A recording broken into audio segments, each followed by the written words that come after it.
Hey everybody, this is Andy with modernmilitaryhistory.com coming at you today with another episode of the Modern Military History Podcast. This is typically a podcast where we go in and either do a book or a topic in relation to military history that I find interesting and that I think you guys can learn something from as well. It's been a little while. It's been a little while since I put a podcast episode out, but you know what? 2021 is different. We are revamping modern military history. If you haven't checked out the new website, modernmilitaryhistory.com, go ahead.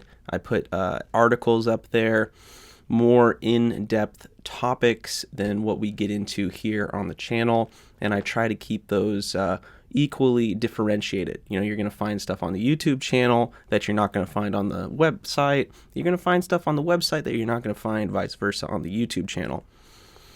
So that is my introduction. I'm going to get straight into it. This is a book that I avoided for probably too long. I'm a little ashamed to say I avoided this book because of its popularity. This is Helmet for My Pillow by Robert Leckie. And it was one of the books that Tom Hanks et al. Used to create the Pacific series. And I knew that going in, and I thought, well, gosh, you know, everybody and their brother's going to read this book. Maybe I should find more esoteric, kind of lesser-known works to read. Problem is this book was chosen for a reason. This is a wonderful book, really well written. Robert Leckie is not only an incredible writer, he's an incredible person. He has I'm going to say incredible a lot, but he has so much humility. He's so self-aware as he moves through incredible historical events, tumultuous times, one may say. And he's has this self-awareness that is exemplified and shown off through his skill with pen and paper, and ultimately a typewriter when he was writing this. It's an incredible book. I shouldn't have held it off. Just because something is popular in the canon does not mean you can't learn something from it. That is something I'm struggling with, trying to be humble myself. I don't know everything, and this is just one of those books that just blew me away. I had to share it with you guys. So, Helmet for My Pillow by Robert Leckie. As with anything, this is a primary source, folks. This is written by a veteran shortly thereafter, after these events. So this is a primary source. It's from the source. It's from somebody who was there. So, as always, when looking at a source, let's look at who wrote it first. And the About the Author page for Robert Leckie is pretty succinct. So, Robert Leckie, he's an author, and he was raised in Rutherford, New Jersey. He began writing professionally at age 16, covering sports for the Bergen Evening Record of Hackensack. He enlisted in the United States Marine Corps on the day following the attack on Pearl Harbor, going on to serve as a machine gunner and as an intelligence scout, and participating in all 1st Marine Division campaigns except Okinawa. Leckie was awarded 5 battle stars, the Naval Commendation Medal with Combat V, and the Purple Heart. Helmet for My Pillow, which is the book we're reviewing today, and it was written 1957, so not too long after World War II, was his first book, and it received the Marine Corps Combat Correspondence Association Award upon publication. So that's kind of an abbreviated about the author, straight from the book. That's one of the first things I always do when I'm picking up a book by a veteran or by anybody. I want to know who's writing it, and once you know kind of who's writing it, then you know why. So we already learned a few things about Leckie here that explains why he's such a good writer. He started writing at the age of, he started writing professionally at age 16. Isn't that incredible? I mean, who here listening to this is 16 years old and getting their stuff published? So he went into the war already with experience under his belt writing. He was already a writer. So I'm sure when he was looking at these events unfolding in real time, he was interpreting them almost as in the way a writer was. I wouldn't be surprised if Mr. Leckie already in his mind was thinking about how he was going to write about these events, because it's obvious when you read this book that he just has this sense of historical significance about these incredible events that he is witnessing and miraculously so surviving. So without further ado, I picked 3 brief selections from this book. It's a really widely published book now.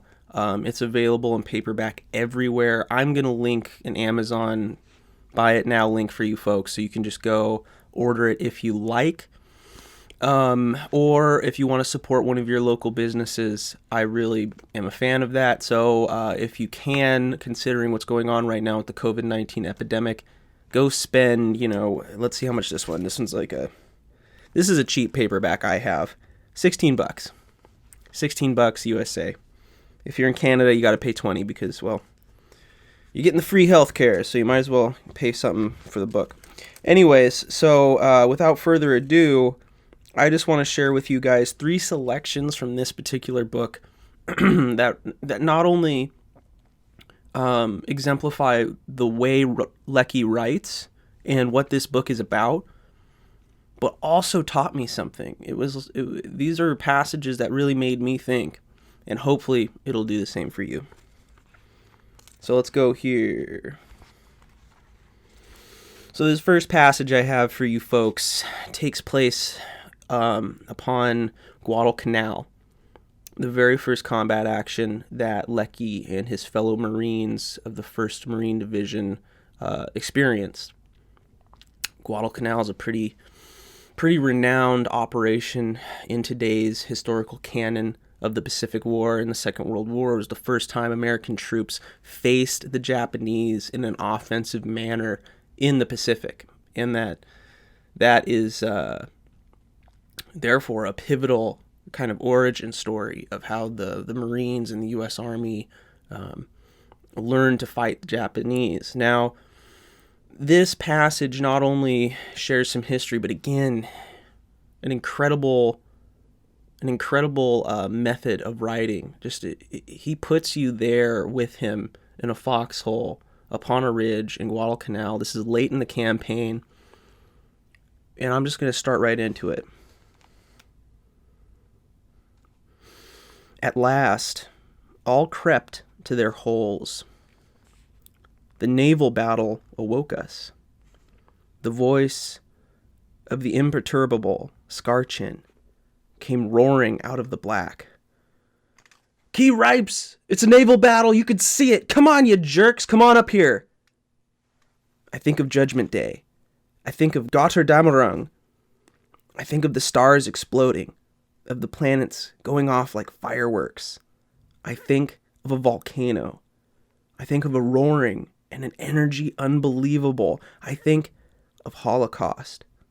And again, I think of night reeling from 1,000 scarlet slashes, and I see the red eye of hell winking in their wounds.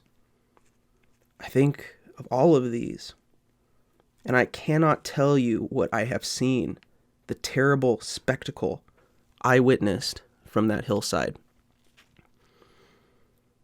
The star shells rose, terrible and red. Giant tracers flashed across the night in orange arches. Sometimes we would duck, thinking they were coming at us, though they were miles away. The sea seemed a sheet of polished obsidian, on which the warships seemed to have been dropped and have been immobilized, centered amid concentric circles, like shock waves that form around stone dropped in mud. Our island trembled to the sound of their mighty voices. A pinpoint of light appears in the middle of the blackness. It grows and grows until it illuminates the entire world, and we are bathed in pale and yellow light. And then there comes a terrible, terrible rocking roar, and there is a momentary clutching fear. to feel Guadalcanal shift beneath us, to feel our ridge quiver as though the great whale had been harpooned, as though the iron had smacked into the wet flesh. Some great ship had exploded. We could not even guess what or whose. We had only to lie on our hillside, breathless, watching until the battle was done, and then to retire to the pits and await dawn with murmuring voices and beating hearts. We were the result, not so vital. We would have seemed like baseball fans, anxious for the World Series scores. It was the beating of many motors on the airport that told us we had won. From the moment of dawn, the airplanes rose from the airport in pursuit of the enemy fleet. The sound of their motors was triumphant as the march from Ada, and we cheered and jigged and waved our arms at them passing overhead, urging them on, shouting encouragement, beseeching them for direct hits to blast the Nipponese armada from the surface of the sea. That passage remains in my mind. Even after I'd finished the book, I just knew that was going to be a passage, even as I was reading it, that I had to share with you guys. Again, he's a professional writer, and even a bit of that sports history in Robert Leckie's life comes out. He's like, we're waiting for if it wasn't so deadly serious, we would be waiting for the score, because as we famously know, the American fleet actually was beaten back from Guadalcanal and for quite some time left American forces, mainly the Marine Corps, stranded there, low on rations, low on equipment, low on ammunition. The beachhead was left alone, and the strait along the coast of Guadalcanal became one of the most hotly contested naval war zones of history, as they're largely uncontested and very powerful at this point in the war. Japanese Navy was doing its best to cut off American forces from their naval support. Got to remember, at this point in the war, victory was not yet certain by any means for American soldiers. So for a long time, Leckie and his comrades had been cut off on Guadalcanal and shelled from the sea and bombed, and it was common for Japanese ships to just come up alongside the shore and just shell them and the airfield that they were protecting. So to see them finally beaten back in this massive nighttime naval battle, you can see it, the sea like obsidian. That's an incredible way to describe that. You can picture it in your mind. And not many veterans who write accounts of war do so as eloquently and as crystalline as Robert Leckie does in that passage. So I knew I had to share it with you guys. So the second passage here is the next campaign after Guadalcanal. This is on Cape Gloucester, in New Britain Island, further up the Solomons, I believe. And this is the 1st Marine Division's next action after having rested, refitted, and received reinforcements after their grueling bout on Guadalcanal. And this is Leckie on patrol. I chose this passage for you guys because, again, it exemplifies something quintessential about the Pacific War and Leckie's experience. This is a passage about a small patrol deep in the rainforest jungle trying to find the enemy. Something pretty typical when we think about jungle warfare, but incredible nonetheless to hear about, especially from somebody as skilled at writing as Robert Leckie. So without further ado, here's Leckie on patrol. It had stopped raining. The green of the jungle gleamed wetly while we worked up to the plateau where the fiasco under Lieutenant Commando had taken place.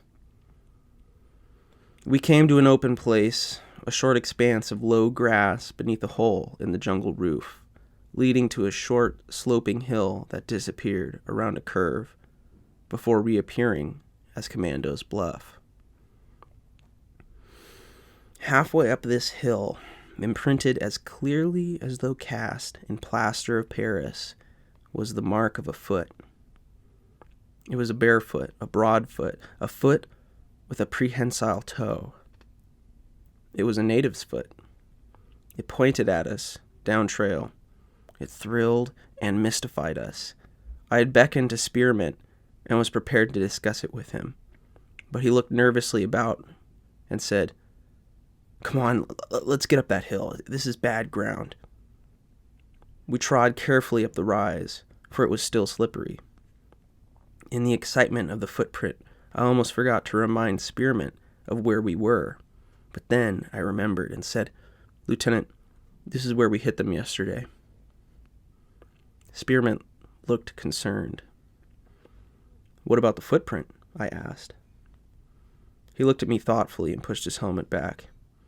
He chewed his gum methodically, with his lips drawn back and the big teeth showing. It was as though he knew strength and spirit from that rubbery wad. "What about it?" he repeated softly, more to himself than to me. "It's there, that's all. Nothing we can do about it. Worst thing is, it's just one print." He shrugged and returned to contemplating me. "We'd better stop here a while. You take rear guard, back by that hill." But Lieutenant," I expostulated, trying to conceal my chagrin, "I'm supposed to be on point." "Go ahead," he replied, unruffled. "Do as I say. Rear guard." I obeyed, feeling as though I had been degraded. Just a trifle below the crest of the hill, and to the left, I concealed myself in the underbrush. I broke off a few twigs, which obscured my line of vision, gaining, thereby, a clear view across this open expanse. I crouched there on my haunches, stewing, angry that I had been demoted to the rear. Though the rain had stopped, there was not a single sound, not even the ocean. A twig snapped. I glanced up to see 4 men approaching me. They were close together. For a moment, I thought they were our own. I wondered why another patrol had been sent out and why that big fellow in the lead, Major Scher himself, had chosen to lead it. They kept coming, and I saw their mushroom helmets and knew that they were Japs. I reached down and unlatched my safety and said to myself, "Wait, and then shoot up and through them, and maybe you'll get them all with one burst." They were coming up the hill now. The big fellow had his head bent into it and his arms pumping, and he looked even more like the Major Scher as I swung my right foot wide to block the trail, and there, looking up at them, pressed the trigger and fired. They fell screaming. The big man threw his arms over his head and screamed, and spun and fell with the clatter of his rifle, and those behind fell in other ways, screaming too, with one rolling over and over down the hill to disappear from sight forever. I had emptied my 30-round clip, and had but my 20-round clip left. I had no idea if there were more of them, so I abandoned my position across the trail, falling back around the curve to the next man, who received me with parted mouth and staring eyes. "Stay here," I said, and hastened back to Lieutenant Spearmint.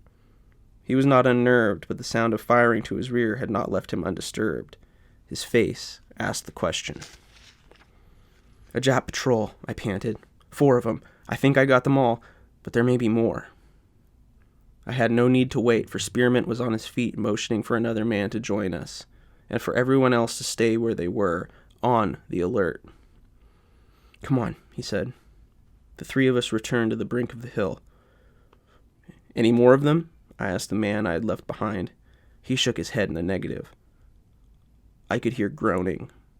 I turned to the lieutenant. "Want me to give a look?" He nodded. I lay on my belly and began to inch out onto the slope. The big man lay where he had fallen. He was dead. There were two others lying further down the hill, and just at that moment, just as I appeared, the furthest of them began to crawl away. Explosions roared behind my ear. Lieutenant Spearman's man had just cut loose with a Tommy gun, and had done so almost inside my ear. It jarred me. Thinking perhaps more enemy were coming, I scrambled back to the high ground. "He almost got you," said the man who had fired. "Who almost got me?"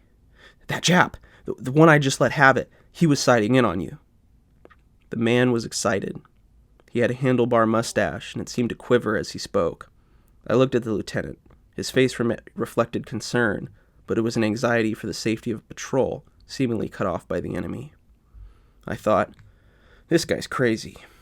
The only live Jap out there was the wounded one, but I thanked him anyway. Groaning rose from the hillside again, and the sound of movement. The other man and I leaned out and finished off the wounded Jap. I fired short bursts, afraid of using my last clip. So, there is a pretty intense piece of combat right there. You're on a patrol in thick, wet jungle where you can't see very far.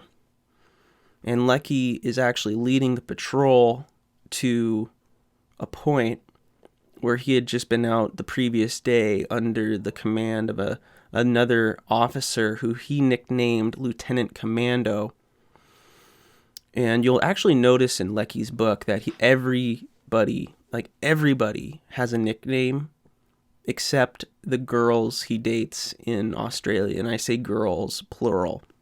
He has quite a jolly old ripper in Australia, and he actually calls it the Great Debauch, quote, end quote, because they had to obviously work off steam from being in Guadalcanal in that intense combat there. And they were given leave in Australia, and then they went here to Cape Gloucester. But what I'm saying here is that, to get back on track, Leckie gives everybody nicknames. Was in a patrol led by a lieutenant he nicknamed Commando. In this patrol, he's being led by a lieutenant that he's nicknamed Spearman, obviously because he has a habit of constantly chewing gum. So he led this patrol back to where they had had previous contact under Lieutenant Commando, and there was some doubt whether or not they had actually engaged the enemy there or if Lieutenant Commando had made a mistake. And when they saw that native footprint, obviously Leckie was thinking, oh boy, Lieutenant Commando had the entire patrol unload on potentially some natives because nobody else could confirm that there was enemy there. So they sent this patrol back out under Lieutenant Spearman. And as you can see with that passage, as you can hear, there was some pretty intense close combat. And Leckie did tactically an incredible bit of foresight. He got on the high ground, found a place where he had good visibility, made sure he had good visibility, broke some twigs, and he consciously thought about how he was going to engage these 4 Japanese who are trailing them, and miraculously got them all with a single full automatic burst from his Thompson submachine gun. Also interesting to note that on this patrol, Leckie was only carrying 2 magazines, a total of 50 rounds of ammo, one 30-round clip in the gun, and then another 20-round clip maybe in a pocket or something. So there's quite a bit to that passage that is really valuable to a military historian, whether or not you're building a display of what a guy might have on him in a combat patrol in Cape Gloucester. He wasn't weighed down with a lot of equipment, that's for sure. This Leckie here was only carrying 2 magazines. You're also learning about kind of the nature of warfare. You're learning about how the Japanese operated. And this Japanese patrol actually made a fatal mistake. They weren't aware of their surroundings. This first fellow, the big guy, that Leckie at first mistook for a major officer, an officer of the rank of major that he actually knew, who was also that size, wasn't even looking up. I'm sure if he would have stayed behind in this before they entered this clearing and made sure nobody was on the other side, they might have spotted Leckie. But then again, I think Leckie also did a good job at finding a good place where he was able to have a view but not necessarily be seen. He was a combat veteran at this point. So that passage just, it's not only an incredible visual of jungle fighting, but there's this sense that Leckie is aware, painfully so, that he took human life. Now, as he said, one of the Japanese was killed by his initial burst and rolled away from sight forever. Well, the Marines weren't going to recover those bodies, and it's very likely that that Japanese body was never recovered. Japanese and American remains continue to be found in former war zones across the Pacific today. There's a sense of mourning, almost a sense of at least deep, thoughtful understanding that he is taking life. And Leckie, he does not, he doesn't make excuses. As towards the end of that passage, there was a wounded Japanese soldier. Well, they couldn't take him back with them. There might be more Japanese in the area, and they needed to get the hell out of there. It was just a 4-man patrol, I think, on the American side. So they killed that Japanese wounded. And Leckie doesn't offer any explanation. It's self-evident.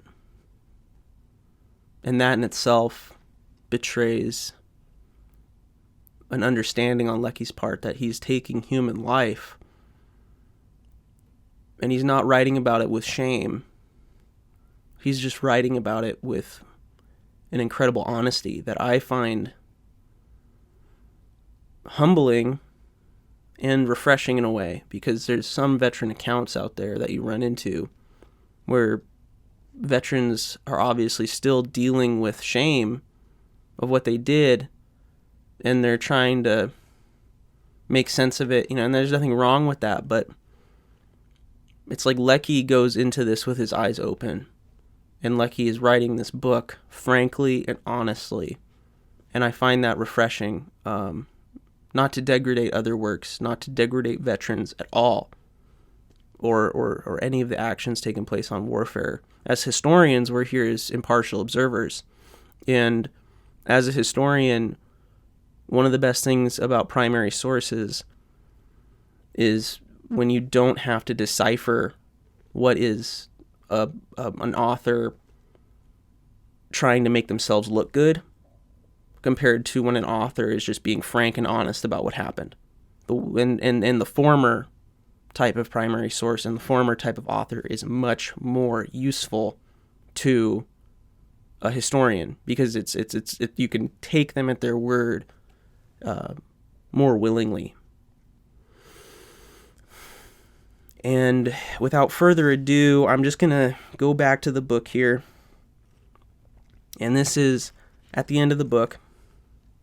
Leckie is eventually severely wounded on Peleliu during the fighting for the airfield complex in the center of Peleliu after the initial landing. I believe on the second or third day of fighting there, he's severely wounded by a shell exploding.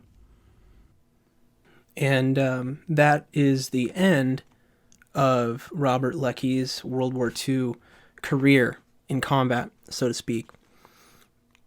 So again, if you want to learn about Robert Leckie's full, uninterrupted campaign, his incredible combat experiences with the 1st Marines, buy the book. Again, it's not expensive. We're looking at $16 for this copy I have here, and I'll link Amazon link for you guys in the description text below on this YouTube video.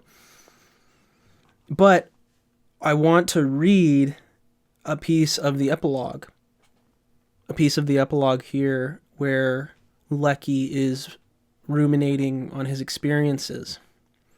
And again, it's not always, I've said this a couple times, it's not always like this with veterans accounts, where the epilogue is just as powerful as other parts of the book, especially like the combat parts. But I say that over and over again because Robert Leckie is an exceptional writer. This is an exceptional book. So his epilogue really has a weight and meaning to it. And here is the passage of that I wanted to share with you guys.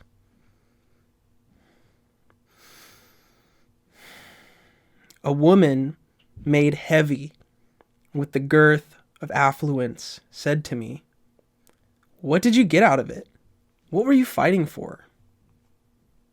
I thought to reply, "You're privileged to buy black market meat?" But I did not, for flippancy would only anger her and insult my comrades. Nor did I answer, "To preserve the status quo, to defend what I now have," for this would have pandered to her materialism, which is always a lie. Most of all, I could not tell the truth. To destroy the Nazi beast and restrain imperialist Japan. For this, she would not have understood. This we had done it without a song to sing, with no deep sense of dedication. But I could not answer the first question, for I did not know what I had gotten out of it, or even that I was supposed to profit. Now I know. For myself, a memory, and the strength of ordeal sustained. For my son, a priceless heritage. For my country, sacrifice. The last is enough for all, for it is sacrifice, the suffering of those who lived, the immolation of those who died, that must now be placed in the scales of God's justice, that begin to tip so awkwardly against us when the mushroom rose over the world. It is to sacrifice that men go to war. They do not kill. They do not go to be killed, to risk their flesh, to insert their precious persons in the path of destruction. It is sacrifice that answers the interminable argument about peace and war. Whether the meek Jesus is not betrayed by the man of Mars. We have the answers of the philosophers and the theologians that a man may fight in a just war. We have, too, the ancient wisdom of the church, pointing to the impossibility of any man's ever ascertaining the justness of his cause, bidding him, if he believes his leaders to be honest, to obey them and shoulder arms. But we have men who say, "This is too weak. I cannot kill upon a casuistry. I must know my cause to be just. I will always fight to defend my country against an invader, or to suppress an aggressor, or chastise a tyrant. But I must know that this is so, and turning to my account your own demonstration of the impossibility of ever knowing, I say with a logic as compelling as yours, a logic that does not require the blood of my brothers, I will not go." But sacrifice says, not the blood of your brother, my friend, your blood. That is why women weep when their men go off to war. They do not weep for their victims. They weep for them as victim. That is why, with the immemorial insight of mankind, there are gay songs and colorful bands to send them off, to fortify their failing hearts, not to quicken their lust for blood. That is why there are no glorious living, only the glorious dead. Heroes turn traitor, warriors age and grow soft, but a victim is changeless. Sacrifice is eternal. And now to that victim whose sign rose above the world 2,000 years ago, to be menaced now by what other sign now rising, I say a prayer of contrition.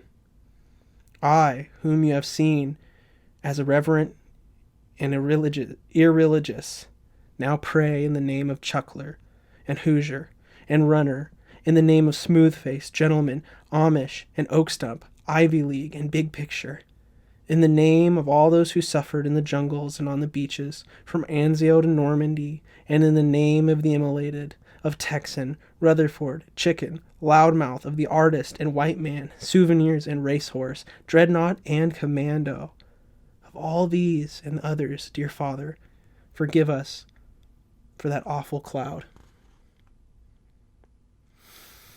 So, what Leckie is referring to here, earlier he said, he referred to the mushroom. He said, when the mushroom rose over the world, he means the mushroom cloud. He's talking about the nuclear age. So Leckie published this book in 1957, right at the height of the Cold War. So Robert Leckie is also ruminating on the harsh truth that all those people that he knew passed away, and all that fighting in the Second World War, all this great sacrifice, only led to more pain, more sacrifice, and he couldn't answer that question that this civilian asked him, why did you do it? What did you get out of it? Well, he does a really, again, in the spirit of this book and in the spirit of his writing, Leckie is just so honest and he's so candid and not at all into bravado or falsehood when he says, we now stand under this new threat. We stand in this new era. The only thing that really came of this experience for me, well, one of the main things that came from this experience was this incredible sacrifice that I witnessed and that I went through. And of course, it's this really humble way that he's remarking upon that. It's one of the most powerful epilogues I've ever read from a war memoir because of this just outstanding vulnerability of humility and honesty that Robert Leckie paints his emotional journey here. And I think for that reason alone, this book is incredible literature. This is one of the few war memoirs that I would say is actually literature. So a lot of these, nothing against war memoirs, but after you've read a few dozen, in my opinion, after my experience of reading that many books, they're not all literature, folks. God bless these guys sitting down and doing their best to recount their memories for time and for history, but they never really reach beyond into what Leckie is doing. And it's not just because he's a great writer. It's not just because of his incredibly unique that he survived as much as he did, and incredibly lucky. His nickname was Lucky in his Second World War experience. His experience with all these battles in the Pacific. It's again his humility. Robert Leckie is honest, straightforward, humble, and he just does not fail at doing his best unapologetically to paint the reality of what he saw. And it borders on poetry, because I think after a while, when you're trying to describe things that are indescribable, you start to enter territory where if something's indescribable, well, then you start to use poetry and you start to use, art to try to explain. It's his abstract way of writing, when he's talking about the naval battle, I feel, it feels like hell itself is opening up, and he's listing all these just very visceral things he's feeling in just this long list. Well, it's art. He's using his artistic way of writing to try to realistically explain this unexplainable thing. And combat veterans, historians alike both understand, although from different sides of the looking glass, that combat in war is something that's indescribable. So, Helmet for My Pillow here by Robert Leckie. It does really well at telling you what's going through this man's mind at those incredible points in the war. And just to empathize, or just to emphasize, to end this podcast with, from this epilogue, it's just a little section here that I've already read. I'm just going to read it again because I think it's incredibly poignant. But I could not answer the first question, for I did not know what I had gotten out of it, or even that I was supposed to profit. Now I know. For myself, a memory, and the strength of ordeal sustained. For my son, a priceless heritage. For my country, sacrifice. And with that, I am closing the cover on Helmet for My Pillow, From Paris Island to the Pacific. From Paris Island to the Pacific by Robert Leckie. You want a book to read in 2021 while we're still in quarantine, while we're still in lockdown, go ahead, pick it up. Again, I'm putting a link in there so you guys can find it easily. I'm going to give this one 5 out of 5. MMH Modern Military History podcast review of 5 out of 5. It gives you awesome details as to equipment worn, battles fought, history to learn, and it also shows you an incredible human aspect of war, brought to you through just wonderful writing. Pick it up. You'll end up reading it time and time again, sections of it. If you're writing essays or building displays or doing anything, Robert Leckie is the guy that you should read, especially for those early Pacific campaigns. Once again, this has been Andy from the Modern Military History Podcast. And if you haven't checked out modernmilitaryhistory.com, go ahead. Please go take a look at it. That's modernmilitaryhistory.com, all one word. And just check out some of the articles I put on there. I will continue to update that space. I do not want this to just be a YouTube channel, because YouTube, to this point, has gotten pretty notorious as to not treating its content creators very well. So I'm not going to be beholden to them by only using them as my platform in case something happens and they decide to, pull the plug on my channel or something. We don't need to talk about that. But Modern Military History is also where I publish my photography. I am an amateur photographer, so go check out my photography, my articles, my writing. Lots of good stuff. modernmilitaryhistory.com. I will come at you guys again in the near future with another book or another topic and another podcast. In the meantime, stay tuned. We'll have some videos coming your way of some more varied content. Again, this is Andy with the Modern Military History Podcast, signing off.